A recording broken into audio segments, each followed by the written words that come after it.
नमस्कार, मैं हूं गरिमा। स्वागत है आपका 9 भारत समाचार में। आइए देखते हैं खबरें विस्तार से।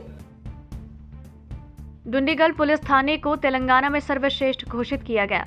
डुंडिगल पुलिस स्टेशन को भारत सरकार द्वारा तेलंगाना में सर्वश्रेष्ठ पुलिस स्टेशन घोषित किया गया है। पुलिस महानिदेशक अंजनी कुमार ने कहा कि गृह मंत्रालय द्वारा उत्कृष्टता का प्रमाण पत्र अन्य पुलिस थानों के लिए प्रेरणा का स्रोत होगा। उन्होंने प्रमाण पत्र सौंपने के दौरान साइबराबाद पुलिस आयुक्त स्टीफन रविंद्र और अन्य अधिकारियों की सराहना की। गृह मंत्रालय देश भर के पुलिस स्टेशन की वार्षिक रैंकिंग नियमित रूप से आयोजित करता है। प्रक्रिया के हिस्से के रूप में वर्ष 2022 के लिए सर्वश्रेष्ठ पुलिस स्टेशन के लिए वार्षिक रैंकिंग दी जाती है। हैदराबाद में छोटे बालक पर कुत्तों का हमला, दुखद मौत। निजामाबाद जिले के इंदलवई मंडल केंद्र के गंगाधर पुत्र प्रदीप उम्र 5 साल की रविवार को हैदराबाद में कुत्तों के हमलों में मौत हो गई। इसका सीसीटीवी फुटेज आज जारी किया गया। 6 कुत्तों ने बालक पर गंभीर हमला कर उसे घायल किया।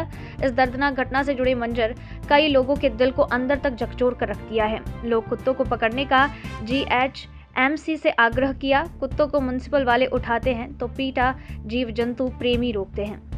तेलंगाना नवभारत समाचार से जुगल पांडे की रिपोर्ट।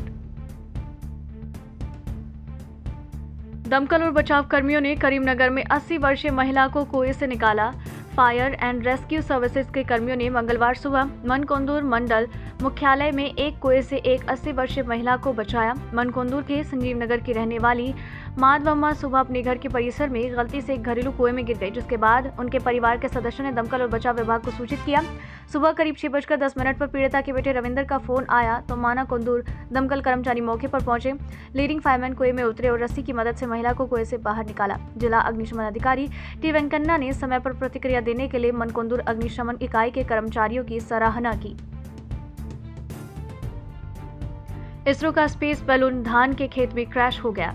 कलवा कुर्ती मंडल के तरनेकल गांव के निवासियों में उस समय अफरा तफरी मच गई जब रविवार को एक गुब्बारा और उससे जुड़ी एक मशीन धान के खेत में गिर गई।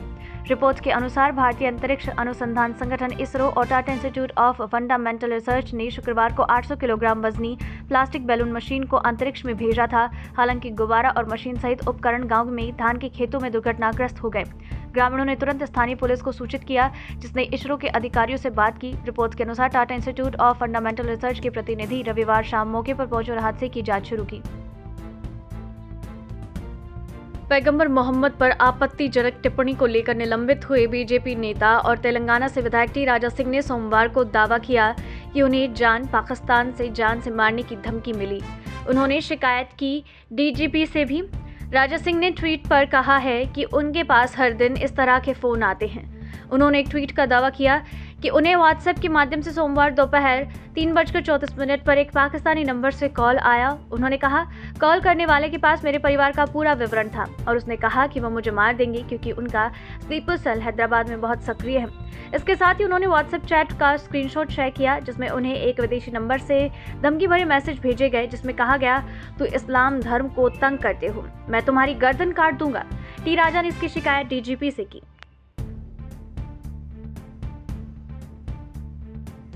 ग्लैंड फार्मा ने 400 करोड़ रुपए के निवेश की घोषणा की। ग्लैंड फार्मा ने रुपए से ज्यादा के निवेश की घोषणा की है। बायोलॉजिकल, बायोसिमिलर एंटीबॉडी और रिकॉम्बिनेंट इंसुलिन बनाने के लिए अपनी मौजूदा सुविधा को बढ़ाने के लिए जिनोम वैली में 400 करोड़ विस्तारित सुविधा योग्य कुशल और अर्ध कुशल कार्यबल की 500 से ज्यादा संख्या के लिए रोजगार सृजन में सहायता करेगी। कंपनी ने फरवरी 2022 में जिनोम वैली में रुपए के निवेश के साथ अपनी बायोफार्मास्यूटिकल सुविधा स्थापित की। टीके, जैविक, बायोसिमिलर एंटीबॉडी और अन्य के निर्माण के लिए 300 करोड़ 200 से ज्यादा लोगों की सुविधा में भर्ती किया गया। बीआरएस हैदराबाद स्थानीय निकाय निर्वाचन क्षेत्र में एमएलसी चुनावों में एआईएमआईएम का समर्थन करेगा। सत्तारूढ़ भारत राष्ट्र समिति हैदराबाद स्थानीय निकाय निर्वाचन क्षेत्र के आगामी द्विवार्षिक एमएलसी चुनाव में एआईएमआईएम का समर्थन करेगी।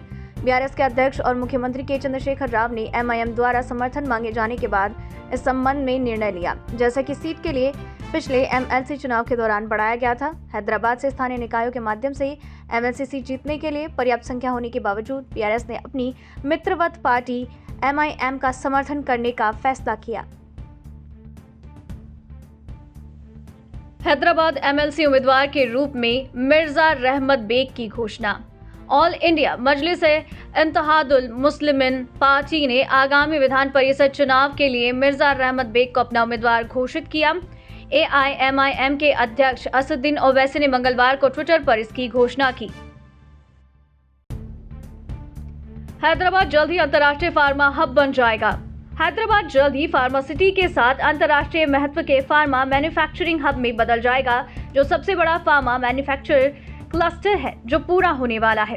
IT और उद्योग मंत्री KT रामाराव ने कहा कि 5 वर्षों में राज्य में जीवन विज्ञान क्षेत्र के आकार को मौजूदा $50 अरब से बढ़ाकर $100 अरब करने के प्रयास भी चल रहे हैं।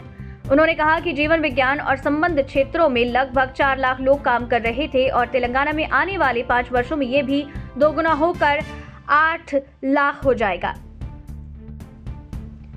आदिलाबाद शहर में जल्द ही एक्यूप्रेशर पार्क। आदिलाबाद नगर पालिका प्राधिकरण नागरिकों को स्वस्थ रहने में मदद करने के लिए आदिलाबाद शहर के महात्मा गांधी पार्क में एक एक्यूप्रेशर पार्क विकसित कर रही है। नागरिकों को स्वस्थ रहने में मदद करने के लिए जिला केंद्र के मध्य में स्थित मौजूदा गांधी पार्क में 3600 वर्ग गज के एक टुकड़े पर एक्यूप्रेशर पार्क बनाया जा रहा है। नगर आयुक्त शैला ने बताया, ये तेलंगाना में बनाए जाने वाला दूसरा पार्क है और तत्कालीन आदिलाबाद जिले में पहला। 1-2 हफ्ते में इसे आम लोगों के लिए खोल दिया जाएगा। सुविधा की अनुमानित लागत 7 लाख रुपए है। अभी के लिए इतना ही। लगातार खबरों के लिए बने रहिए हमारे साथ।